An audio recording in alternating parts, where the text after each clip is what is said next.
before have their companies made such huge profits. The American dream should then be back on track, but at what price? A lot of economic indicators suggest the country is on an upswing.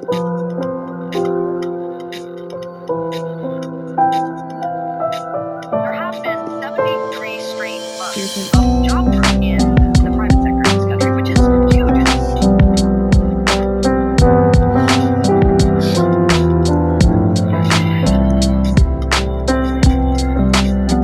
The recession in this country is long over. The economy has recovered. So why does it still feel so chic?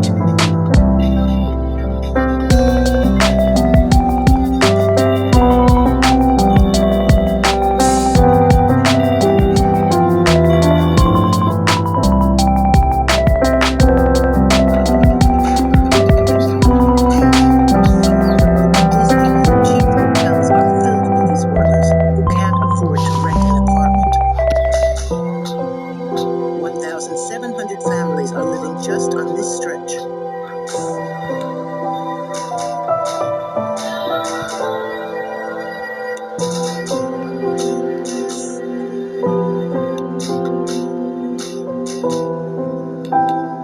Completely exhausted after 18 hours of work, Germania can finally return to the Knights Inn, her hotel. She pays about $850 a month for her room there. That's 3/4 of her salary. I'm staying at the Knights Inn because I don't have enough money to save for a deposit to get an apartment. How is it to live in the motel? Not fun at all.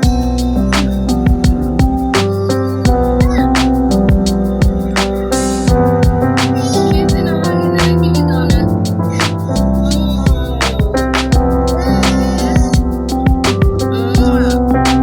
This is my son, Pedro Fernandez.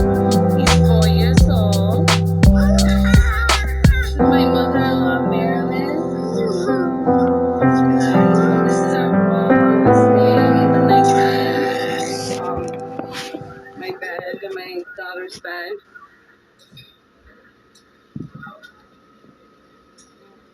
I didn't really think I was going to stay in a motel for so long. I really thought I was going to find something quicker than what I thought. And it ended up that I didn't. So where's your PJs? On top of here? Germania has just a few hours of respite to spend on doing her third job, being a mom.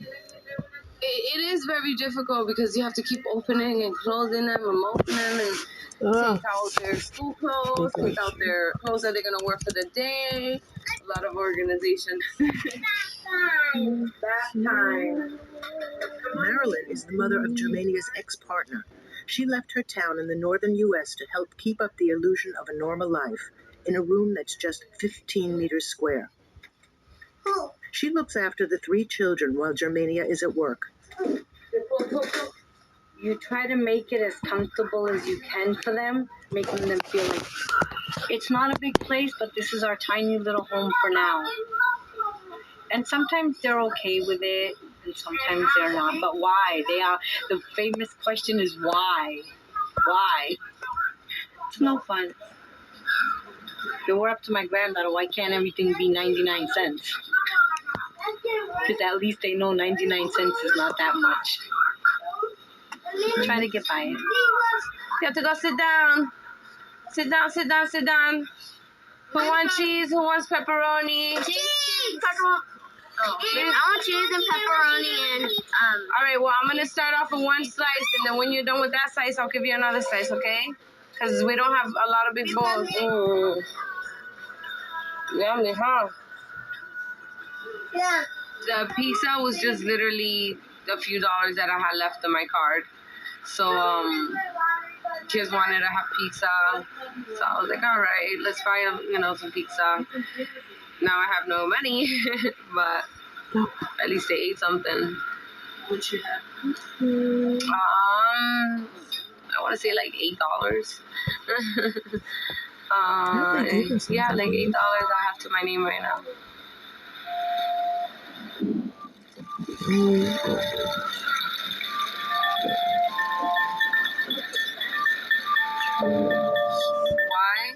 sky is far away. Why is the sky so far away? I don't know why it's far away. I don't know either. Now I'm gonna lay you guys down and I'm gonna tuck you in.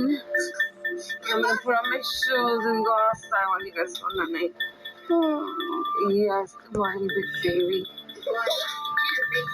Kiss, kiss, kiss. And my eyes. I love you.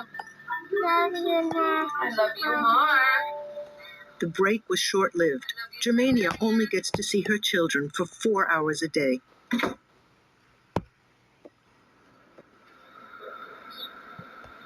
She's unique. I've never met somebody like her. She doesn't give up easily.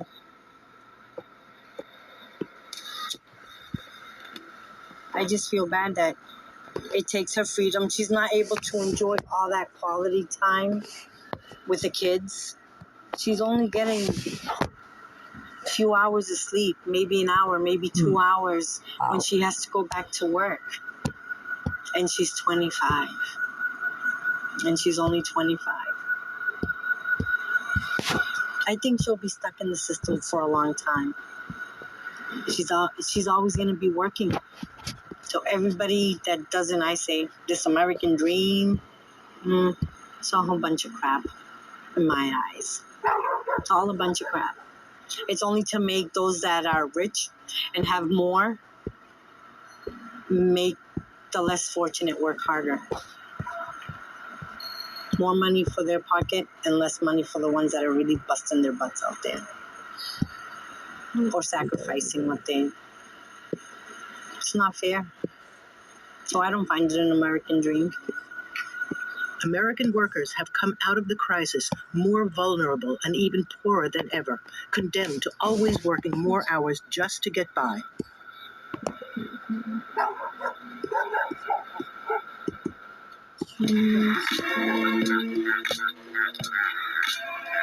In order to find a job, most of them move to the most prosperous cities in the country. Seattle is one of them. Heard this one whisper through the cracks in the xylophone. Factory sensation is the coffee and the styrofoam. Ask for battle raps. This is Joe. He's 39 years old and has a family to feed. It's 5 o'clock in the morning. He's discovering his new city. Where but if the cap fit, I rock 'em out with pride. It's a new beginning today. First day of work. Get to see what they got for me. Joe has just arrived from California. He's a construction worker, and here, in the fourth most expensive city in the country, there are new buildings being built non-stop. Here, the economy is doing pretty well in Seattle, relatively compared to everywhere else. I mean, that's why there's so many, a lot of people are flocking to the places where the economy is, actually, growing. Like I'm an economic refugee, I feel that way. I think a lot of people are nowadays. But since the collapse, whatever. I think, a lot of people are just, you gotta move around, adapt, and overcome, I guess. You gotta go where the money is. At least there's a chance. You have a chance. More of a chance. On the other side of the city, 7-year-old Amber, Joe's daughter, is discovering what will be her new house.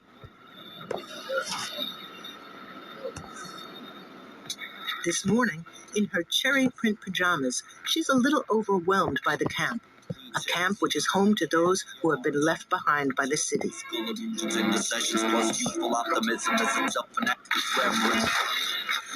my mama's family. This is my family. And she put it makes me feel really bad. Amber is a little girl who's been dragged around from town to town. When her parents go searching for work, Amber changes school. She hasn't even enrolled yet in Seattle. Whilst waiting, she's making friends. No. Okay.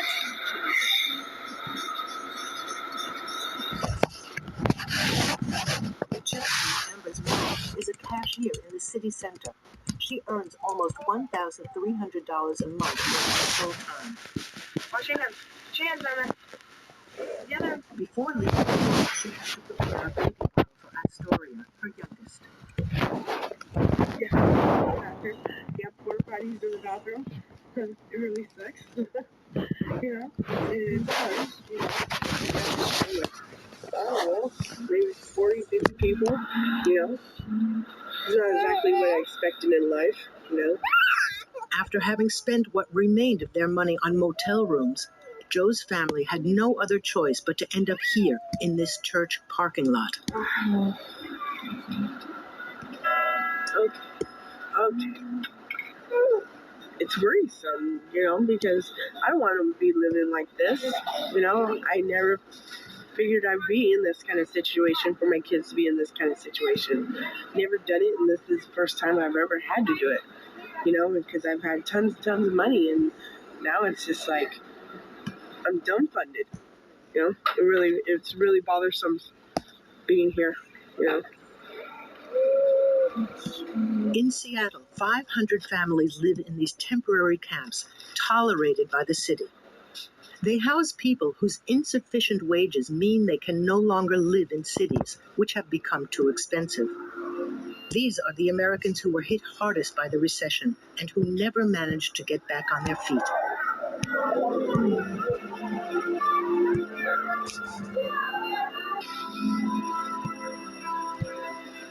These families on the street, these childhoods spent on the roadside, represent the hidden face of the economic recovery, a story that a supposedly wealthy America finds difficult to tell. In the richest country in the world, more than 1 million children are homeless, 2 times more than before the economic crash.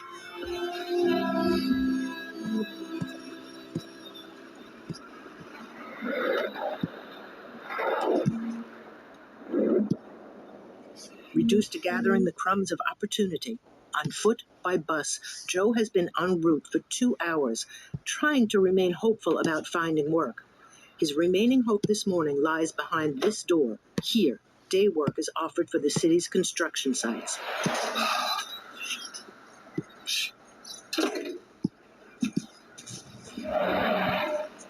They said they're done. They're done. Sucks. I gotta get a real job. This ain't fine for me. He said he only sent like 3 people out this morning. But yeah. Yeah, there's a guy still sitting in there.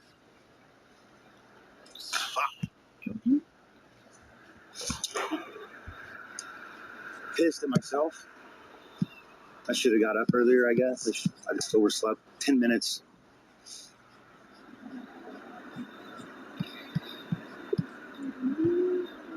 So I guess I'm going to have to get up even earlier, around 4 now, to make it here. I got to be probably here by 5:30 in the morning.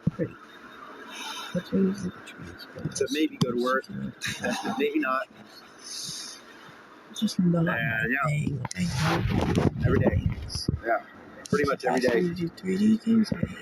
I would shovel shit right now if I had to.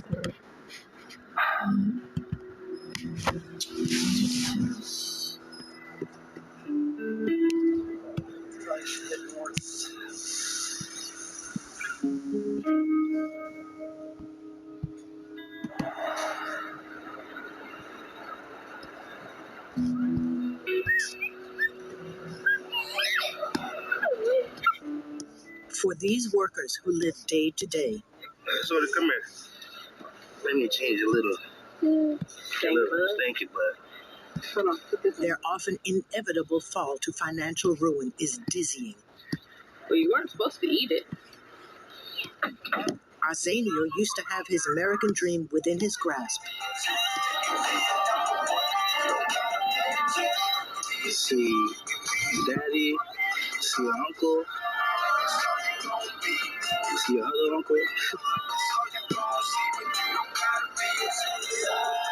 during the time when his music video was played on repeat on American TV. His song was called Be Number One.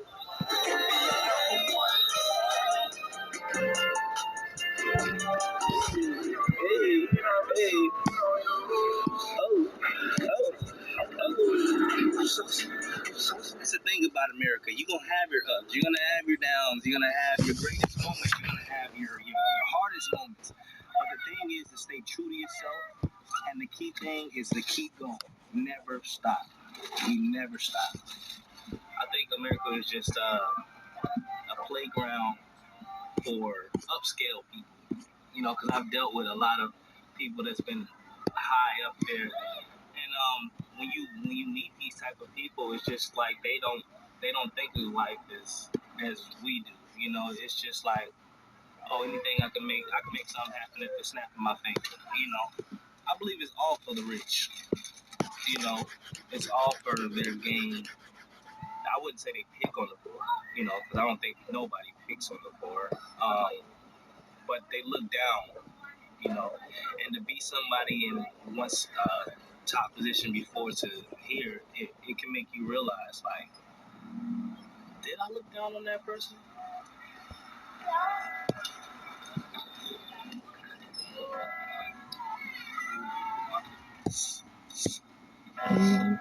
I should. I don't know if it's a video. Socks. Hey, I baby. don't know. What? Socks? We do not do that, young lady. Are you so proud of being an American? Me? Oh, yeah. Why? Why? It's still America. We're still, yeah. Our light's a little dimmer now. I don't know. America. Oh, yeah. Wow. That's a difficult question. I am proud still to be American. But it's almost hard to find a reason now. Wow. It really is, I think. I think it's just in my blood. I was born here. My family's been here since before we were a country. I'm not proud of a lot of things right now. I'm not a proud American per se, I guess. I love my country. I would die for my country. But, yeah, things got to change. The poor get poorer. You have one life. Want more and more. It's not fine. I really don't. I have nothing against rich people. Yeah, that's awesome. Awesome. I don't agree with that because it is like nice. Like people live here. That would be really unfortunate. But at the same time, it's like if it comes between.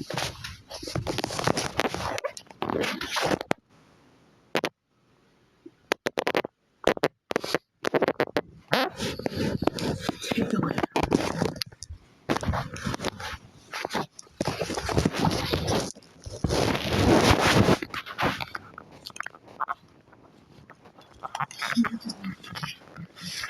There are other places to live besides America. So I don't get people who say I guess it's like I get if you really.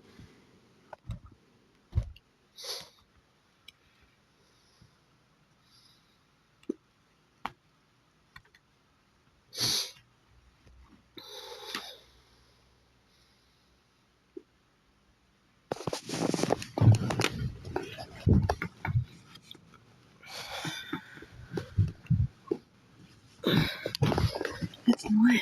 Like, it has a lot of history and nice, but at the end of the day, it's land. It's just land. Like,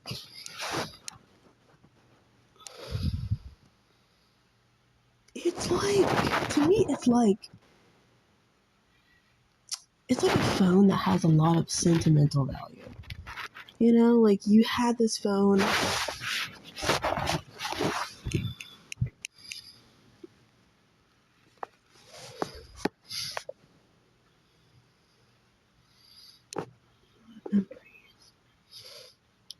I care about this thing. Like, you know, but it's just a phone. Like, you can get another one. This isn't the only phone on planet Earth. Like, I'll be good. Like, it's just a phone.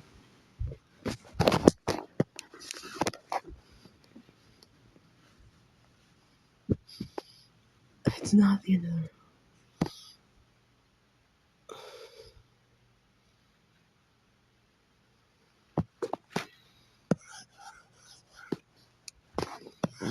I think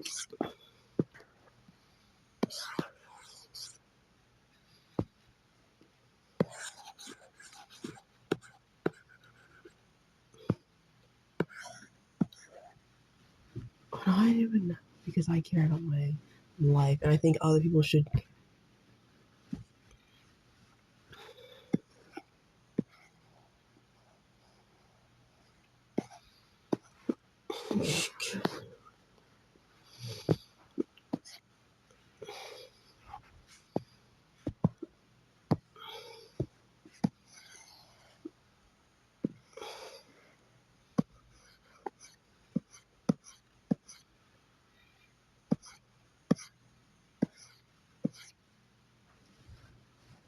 I don't believe in world peace because I feel like there's always going to be that one person that just wants trouble. Like there's people out there who literally just like the chaos. Like they like the trouble. They're instigators. They like arguing. Like there's no way.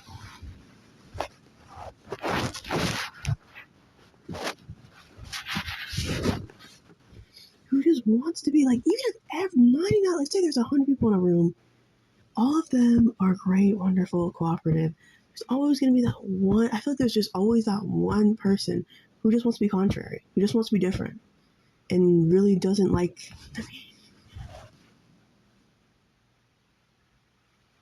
They find peace boring, you know? Like, they just want to ruin it, just for the sake of ruining it.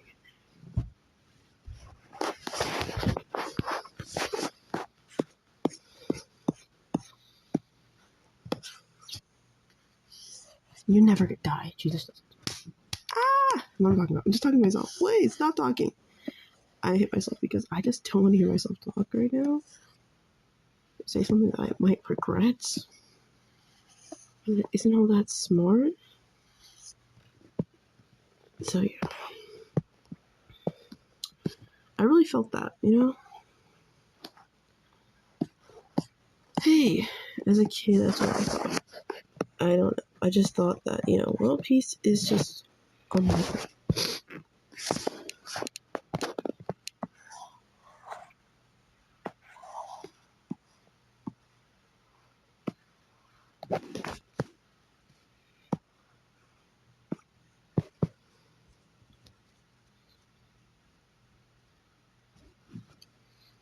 You can get pretty close with, you know, one person.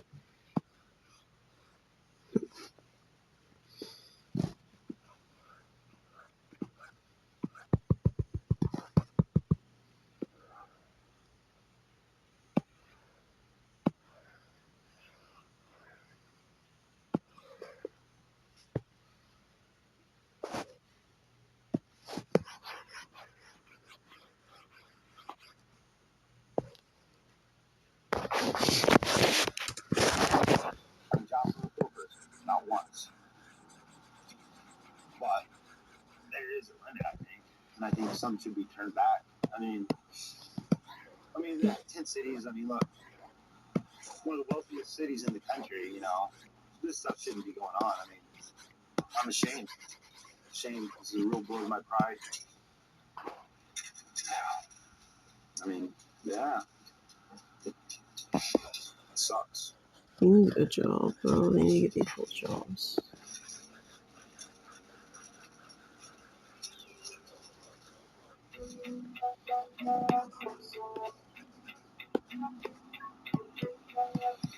Sacrificing its most vulnerable citizens to remain the leading world economy at all costs. Is this the new American dream?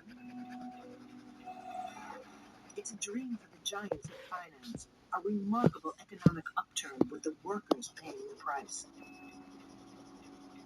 Erie itself used to actually be one of the industrial capitals of the United States. Basically, it's made out of plastic, wood, or metal. Can't be built here. As the cradle of American industry, the factories in Erie put more than 75% of the country's locomotives in circulation on the tracks. They help build America. Just no one. Area is dying. The ones that are still here He's are a shadow of what they used to be. Jesus, Jesus, Jesus, Jesus, Jesus, Jesus, Jesus, Jesus, Jesus, Jesus, Jesus, Jesus, Jesus, Jesus, Jesus. But these are all old factories over here. That is since shut down. That's another one shut down.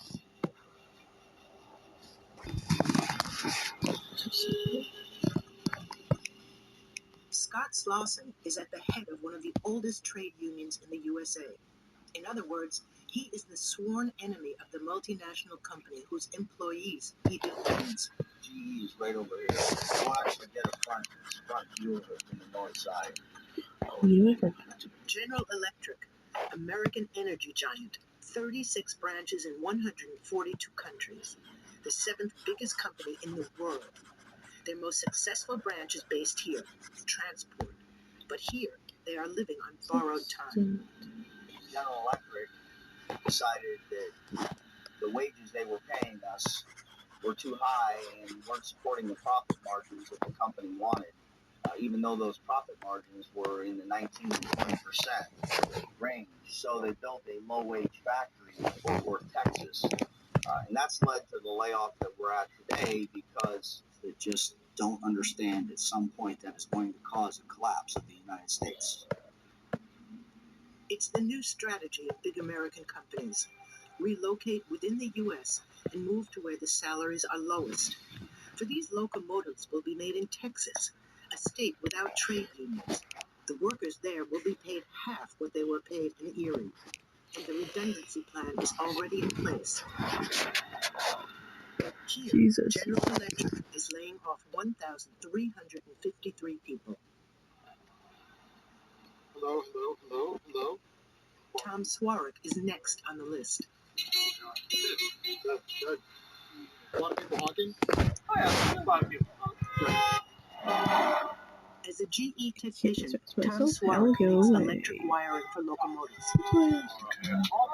What's going on is people right now, they're honking their horns in solidarity for just us standing out here.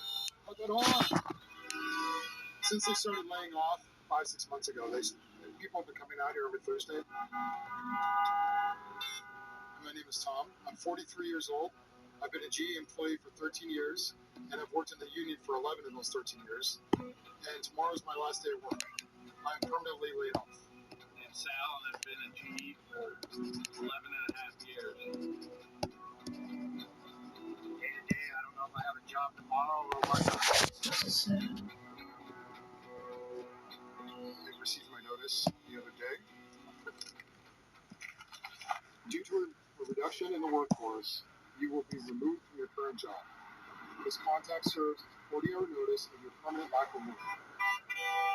A few quick sentences on a piece of paper is what you get when you leave after 13 years of service, after 13 years of work at a major corporation. This is exactly what you get. When it's your turn, your boss comes to you, your PTA, your business leader, and they come, they hand you a paper, they walk you down the aisle, past every one of your fellow employees, through the building to their office to give you the paper and saying when your last day is. It's very humiliating. Everybody looking at you, knowing what's happening. They know their day's coming. But to have that walk of shame and losing your job for nothing that you've done is wrong. The recession was the perfect pretext to put the new rules of the game into place by lowering salaries and relocating to factories without trade unions. I mean, you guys can either go back across the street or call Lawrenceburg.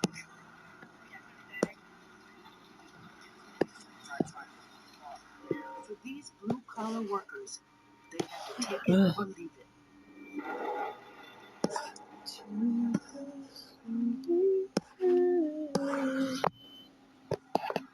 I was born and raised in Europe.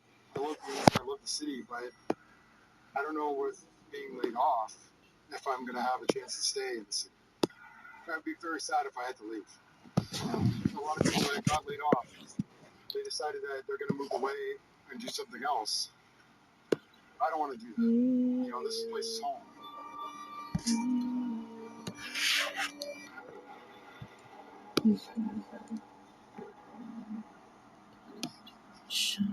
Jesus, Jesus, Jesus, Jesus. It was a different day because I had to clean out my locker. I had to return tools to the tool area. I had to make sure everything was ready to go for tomorrow on my last day. Yes. Can I have a Diet Coke, please? Thank you. Yes, I was very proud to work for GE 13 years ago. And to a point, I still am. Because, I mean, we do good work. I think at one point, it might have been part of the American dream to work at GE. But my aunt worked at GE. And she worked her entire career at GE. And she was on the floor, and she eventually ended up in the offices working for GE. And when I graduated high school, she told me when I was fresh out of high school, she said, you need to get a job at GE because I worked there my entire life, and it was a good job and a good pay job. And here I am, 25 years later, working at GE and getting laid off from GE. Within 15 years, 5 million industrial jobs have been destroyed in the U.S.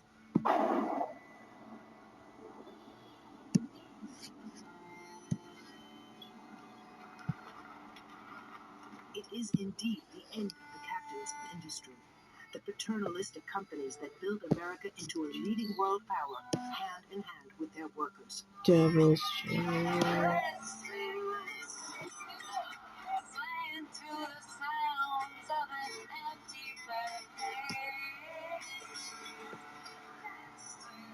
Jesus, Jesus, Jesus, Jesus.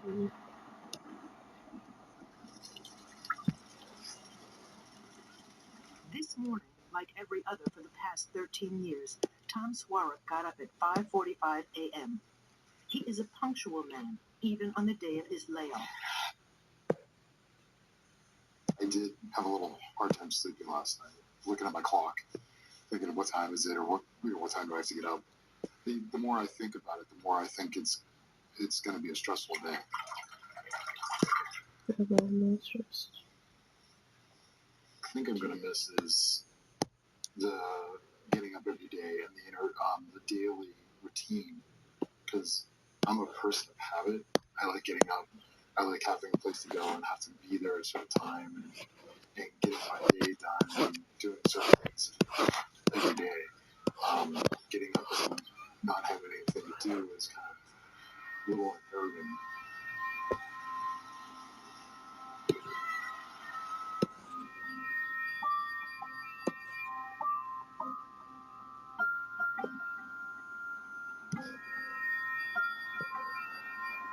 In a few hours, the 7th biggest company in the world will have taken away his badge, his job, and his certainty that he's still part of the American middle class. In the USA, unemployment benefits are not compulsory, but thanks to his union's negotiations, Tom will receive 70% of his salary for 6 months. Afterwards, who knows?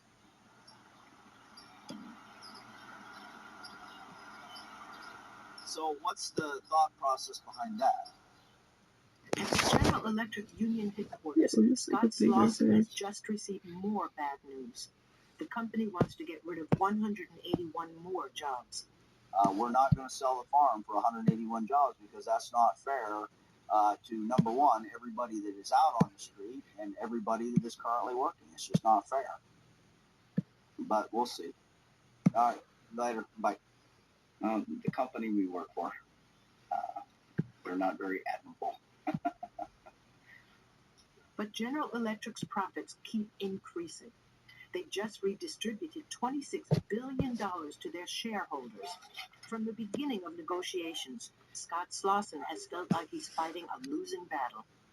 They can very much afford to keep them. The fact of the matter is they're looking for ever-increasing profit margins. And, you know, you can keep smacking a rock until you turn it into dust. But once it's in dust, you're not going to beat it any smaller.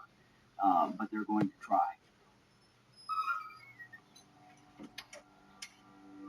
To get what they want, there remains one thing standing in their way: the trade unions, the final line of defense protecting workers.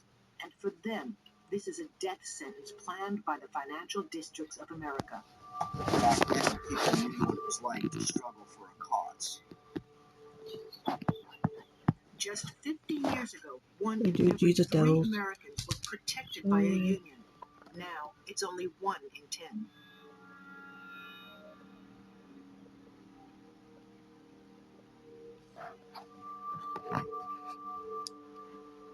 The government level and at the employer's level, they've done a good job of breeding that fear into people that if you bring a union in, we will close our business and move somewhere else.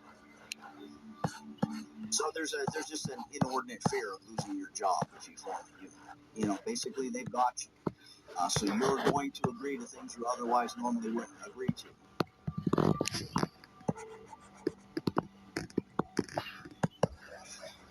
Back into a corner, American employees have no one to turn to.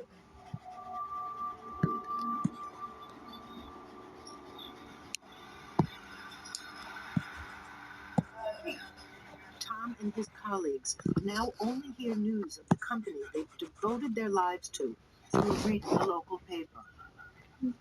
I see this. No, I don't even read.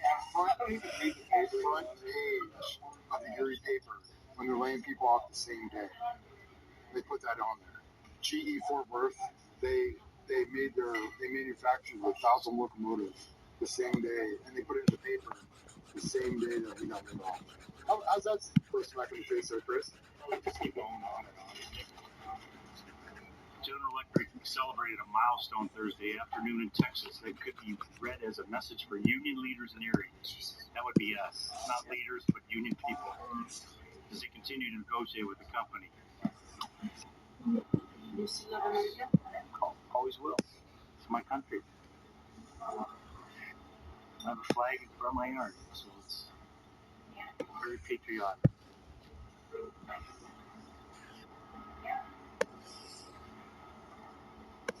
These big companies moving out of here and, slapping people down and making them feel like crap. And the American dream is Tougher.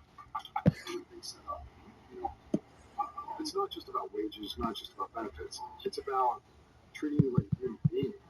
You know, this isn't a third world country that we live in. This is the United States. But these big corporations, they want to treat you like they treat these countries that have no laws. You know, like China making 50 cents an hour or whatever it is.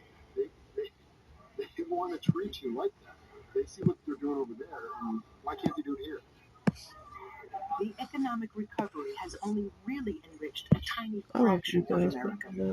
The middle class, which for decades embodied the American dream, has fallen by the wayside.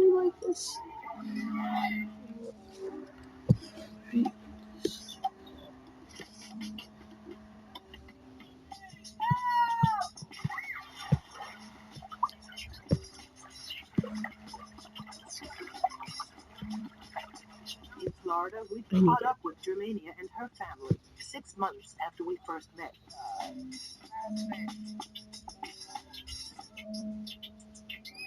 For her, nothing has changed. She still works the same long hours and still has no apartment. You don't want to get it, Taylor. I've never expected me living or moving from hotel to hotel with them. I want to have a happy family, not a family that's hopping from here to here and here and having my kids confused and asking me questions. Why are we here? Where's my puppy? What are we going to do, you know? We don't get down into details when we're staying here in the hotel and we're homeless and all this. I just say, this is going to be a temporary home. And they tell me, okay, mommy, okay. That's why they started saving their piggy bank, the little piggy I have, because they were like, oh, let's save all our change. That way we have money so we can move out, you know. Along the road to Disney, motels put up with these semi-homeless families so long as they don't stay for too long. This motel is already the 5th one Germania stayed in 4 months. Until now, the motel hasn't dared to kick them out. Perhaps because tomorrow is the start of school. You guys gotta behave for me. For What the- Marilyn, it's time to leave. She has to go back to her husband, who she hasn't seen for 6 months. My heart's divided. I don't want to leave my grandchildren, but I also need a life. I think the hardest part is not hearing and being not hearing God to say good morning, Nana. Nana, what's for breakfast? Nana, can I have this? Or his favorite words, I'm hungry. He's always hungry. Yeah. No. Nana. You help me a lot. No, More than anybody's ever done. Oh, this will make me stronger.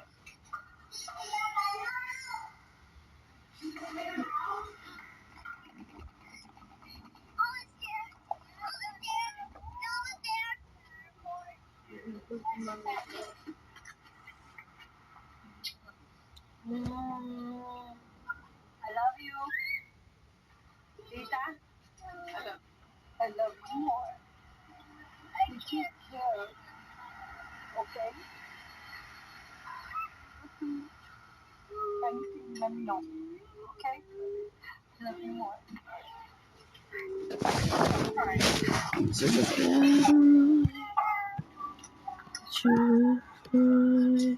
I will forgive you.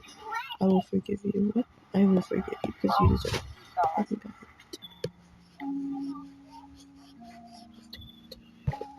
Keep trying.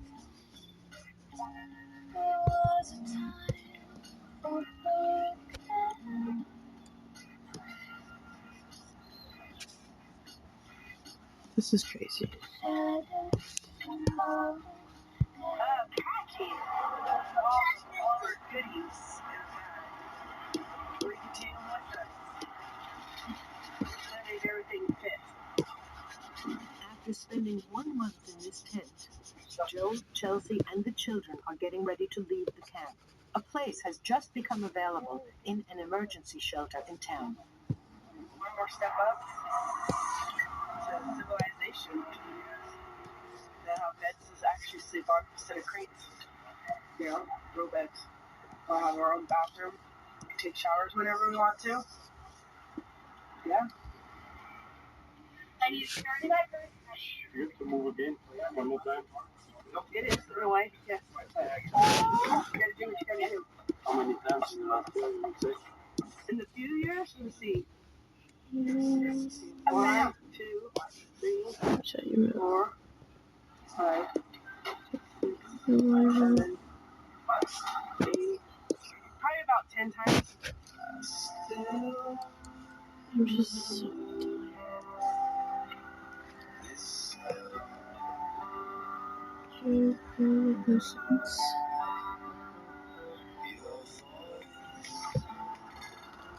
They're refugees in their own country.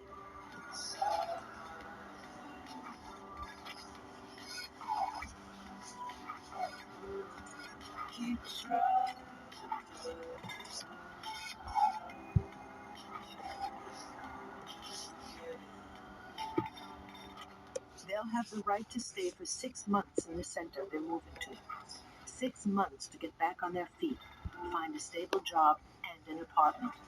Before people get punished. You know, this is pretty much punishment. And not be able to support your kids the way you want to, or a house to live in that you call home. This ain't home for you. Home is a kitchen, a living room, picking your kids up from school, and be able to go home and say, we're home, kids. You know, this isn't home. This isn't home for me. It's hard. It's very hard. But I gotta start to stay strong for my kids. You know? Yeah. You're a really strong woman. You are? Yeah. Yeah. Yeah.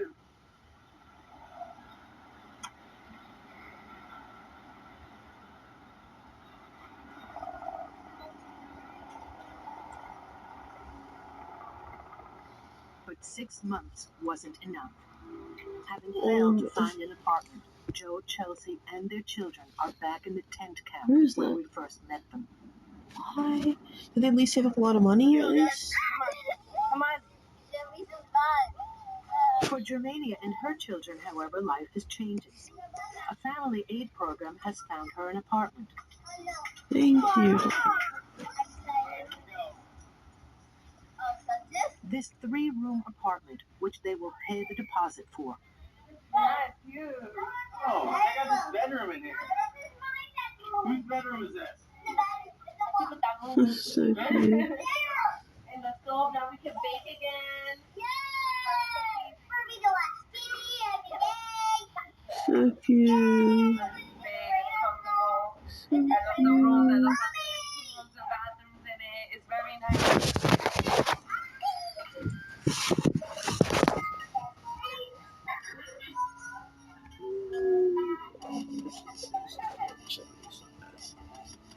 A long time ago, Germania made a promise to her daughter.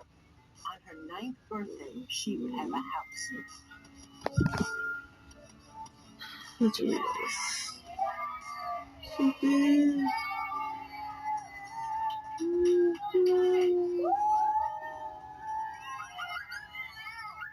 Living life on a knife's edge, a precarious balance. It took a recession This and is then a so so-called great. recovery to This make is so America great. reveal the true face of their Oh my economy. gosh, this is great. There's always that possibility that you might fall down. Always. I've always believed that. Unfortunately, America, they'll do that. And they have to keep that in their mind all the time. She looks a lot like my roommate. It's part of the American dream. At the end of the day, it is part of the American dream. Everybody thinks it's handy dandy, and then at the end of the day, it's not.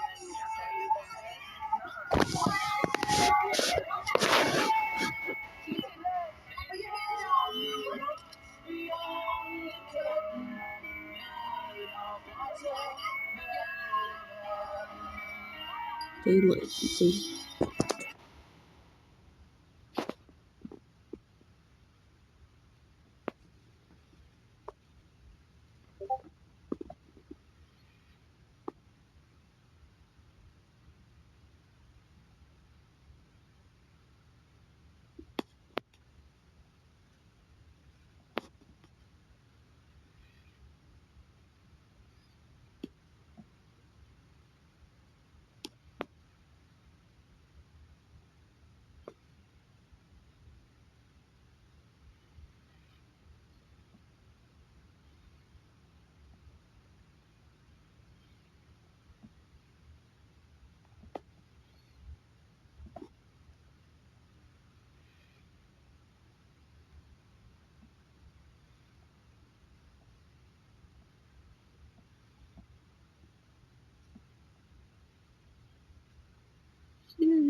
Tonight, more and more Americans are struggling to find a Necessary? place to live. Where do you To think you're work gonna for. go? I have nowhere to go. I'm going to a hotel. With the government spending billions to help, why are so many left behind? Only 1 in every 4 in need of housing assistance get it. Frontline and NPR reporter Laura Sullivan investigate the affordable housing crisis. It took me 6 years to get my voucher. This is really a very, very dire emergency. The programs, We have a proven track record. It's produced good housing that's very well run. the problems, It's property they do not want in their neighborhood.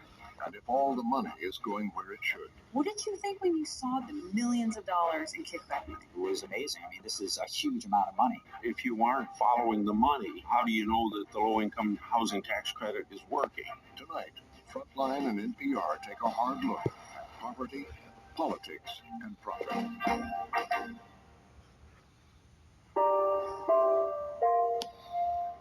I never imagined that a story about low-income housing would lead me here, to an upscale resort in Costa Rica. Los Sueños is a dream world with fancy condominiums and private villas, a first-class hotel, golf course, and its own private marina. I'd come here because our investigation into the money spent to house the poor had taken us into a hidden world of secret bank accounts and shell companies. But I'm getting ahead of myself. To understand what brought me to Costa Rica, I have to take you back 9 months earlier to where our story begins.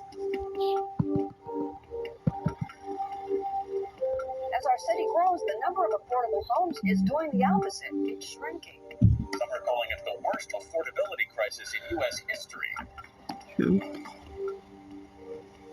Last year, we started spending time in Dallas, in neighborhoods like this, where making rent has been getting more and more difficult. The struggle is real out here. I mean, you know, this is every day. It'll wear you down, you know, because you're seeing it every day. People's rent checks have just been going up and up and up, and I don't see any insight. These are people who have jobs and children. I know. They're saying that no matter how hard they work, they still can't find enough here to put a roof over their head. This is the eviction. All right. There are more than 40,000 evictions in Dallas every year. She's going to pay $400. An estimated 2.5 million across the country. Yeah, get more people here. You go ahead and start moving this. Over the past decade, average household incomes have declined, while rents have been rising. And that's pushing more and more people, like Carla Powers, to the edge. So what happened to you today? I was at work. I work 2 full-time jobs. I'm trying. It's a struggle, and it's real, and it's hard. Seriously, yes. How hard has it been to find housing out here? Horrible. It's freaking horrible. And that's how I ended up in this slum. I didn't want to be here. I didn't want to be here. I don't have horrible credit. You know what I'm saying? Yeah. But it's just hard. It's just hard. Like millions of Americans, Carla and her family are caught in the long wake of the 2008 financial crisis.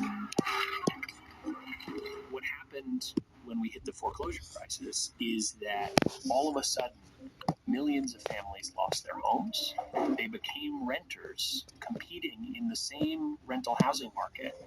And at the same time, incomes were going down even if you could keep your job. And that led to a rental affordability crisis in this country that's as bad as it's ever been in our history.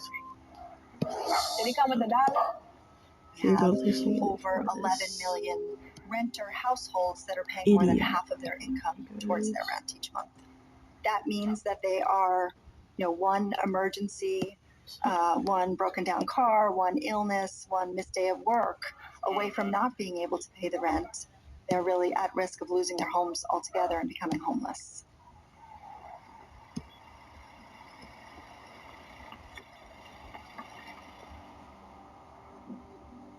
Every year, the federal government spends nearly $50 billion to help the poor with rent and get them on the road to better lives.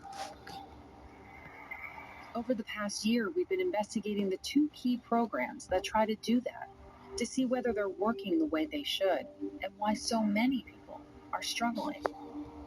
In Dallas and elsewhere, we kept hearing how the largest of the programs, Section 8 vouchers, covers just a fraction of those in need.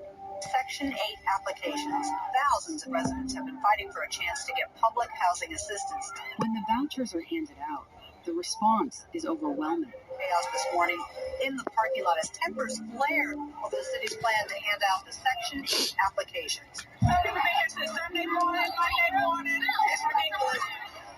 The voucher pays the difference between the monthly rent and what renters can afford.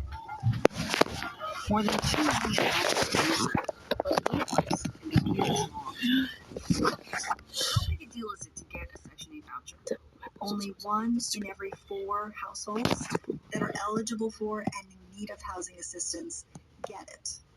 It was a dangerous scene. Thousands of people hoping for Section 8 vouchers ran for a spot in line. They're hoping to win what is essentially a housing lottery.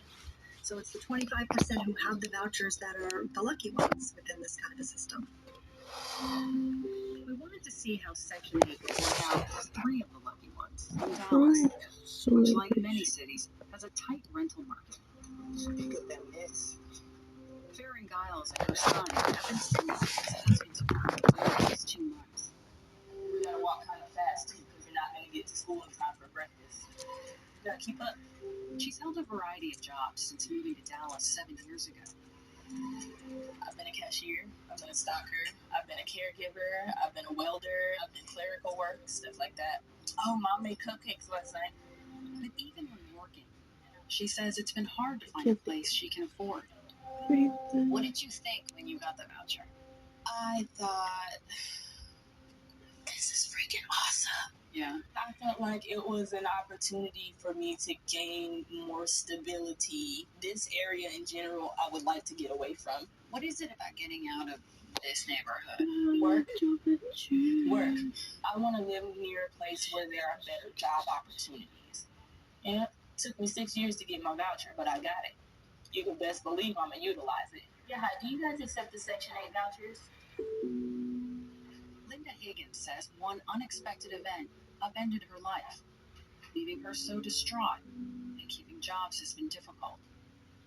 I was working at JCPenney, and my son died. 2002. I started living with a family not able to afford to pay rent. It sounds like that Section 8 voucher means a lot to you. I haven't had a place of my own since 2002. Is it scary that it can all fall apart? That's why we had to go to the shelter. I met Ciartis Harris in a Walmart parking lot in South Dallas. Because they were calm. Ciartis has 7 kids and was living in a shelter. But before that, she says they often lived here in her van. You slept in here with 7 kids for a couple of months? It wasn't like all the time with all of them, but yeah, at some point in time we was, like in between like trying to find a motel or other people's houses to sleep in. If it wasn't like panning out, we would, go find somewhere to park and sleep in my van. What do you say to the kids? They understand? Because they know. Yeah. They know you're trying. Do you have an area you don't want to live in? The hood, hood. Why not? Why? Because I don't feel like dealing with it. I don't want nobody breaking into my house or like trying to beat up my children or break into my car. You get into it with somebody, you got to deal with that. I want out. Yeah, like I'm tired of it. Like why wouldn't I want better? Like I went from apartment to living in my van to living in a shelter. Like, yeah, I'm not gonna go backwards. I'd rather go forward. You gonna press the button, Carla? You press the button for Mama. We kept in touch with Farron, Linda, and Ciartis as they tried to find a place that would take their vouchers. They have up to 90 days, or they'll lose them. And what they're hoping for is one of the main goals of the Section 8 voucher program, the chance to move to neighborhoods with better opportunities. Researchers from Harvard and Stanford took a look at this and found conclusively for the younger kids, they're significantly more likely to finish school, go to college, finish college, get better jobs, earn more money, not have teen pregnancies, not get involved in crime and drugs. And the younger the kids are when the families make the move, the bigger the impact. Zip code is destiny. That's no joke. One of the hottest zip codes in Dallas is the northern suburb of McKinney. 3 years ago, it was ranked the best place to live in America. That's such a... I understand what they're trying to say, because, like, there's definitely a responsibility. But, like, I don't think people should act like it's an end-all. He's trying to get more low-income housing.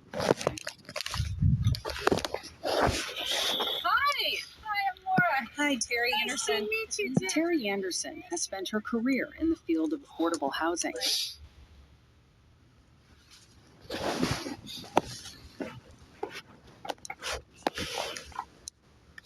You don't know me? You don't know me.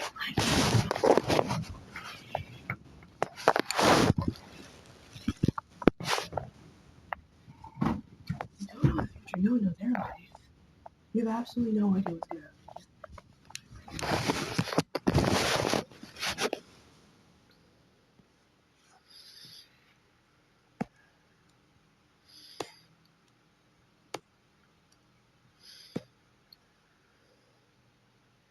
Oh, I guess I can see what people say to me. She just shush. I'm wrong. I'm wrong. I'm wrong. I'm wrong. I'm wrong. I'm wrong.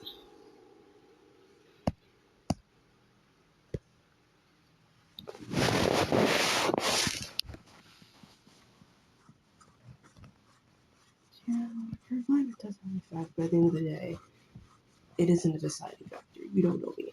You don't know.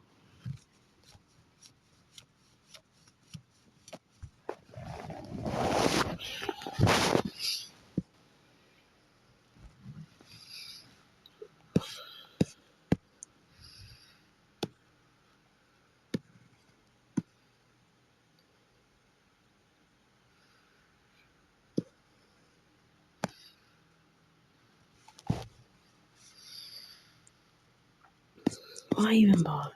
Why even? That's just such a terrible thing to tell someone. Like, that's such an awful thing to say. But I get what you're trying to say. I get the point she's trying to make. She's not trying to say, like,